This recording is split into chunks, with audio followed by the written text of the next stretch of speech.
Je vous le disais en titre, un homme, un vacancier allemand, est mort emporté par les eaux. La victime de 45 ans se baignait dans la rivière du Fango avec sa compagne et ses 2 enfants quand l'eau est rapidement montée. Ce décès intervient alors que la Corse est touchée depuis la fin de matinée par la tempête Benjamin. On fait le point avec Gabin Cransac et Juliette Vincent. Regardez.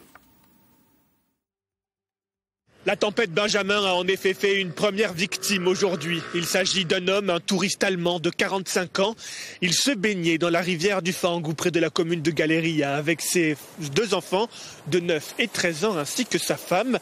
Ils ont été surpris par la montée des eaux.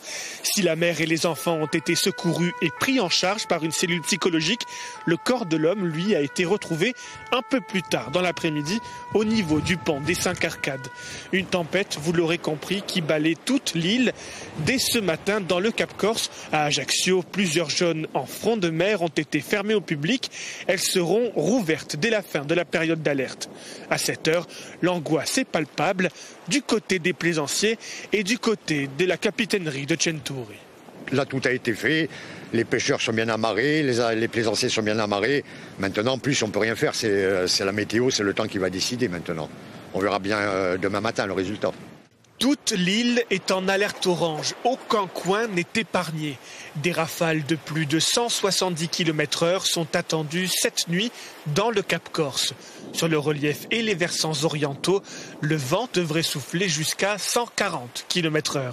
Conséquence de cette tempête, les transports sont perturbés. Les traversées en ferry de tous les ports de l'île prévues ce soir en provenance et à destination du continent ont été décalées à ce matin.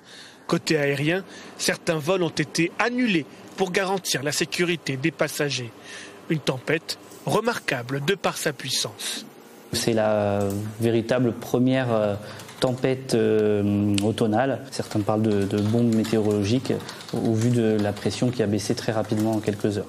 Même si la Corse se trouve loin de la dépression à l'origine de cette tempête, la Méditerranée plate, donc propice à une accélération des vents et ensuite un obstacle qu'est la Corse quand même, un rocher au milieu de la mer, sont d'autant plus favorables à des accélérations du vent dans certaines vallées, sur certains versants.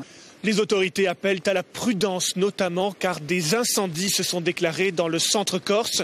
Les flammes sont attisées par le vent. Ici, à Saint-Florent, vous l'entendez, le vent souffle fort, mais il n'a pas encore fait beaucoup de dégâts. La tempête, elle, doit s'arrêter d'ici vendredi soir. Les heures qui s'annoncent sont tourmentées.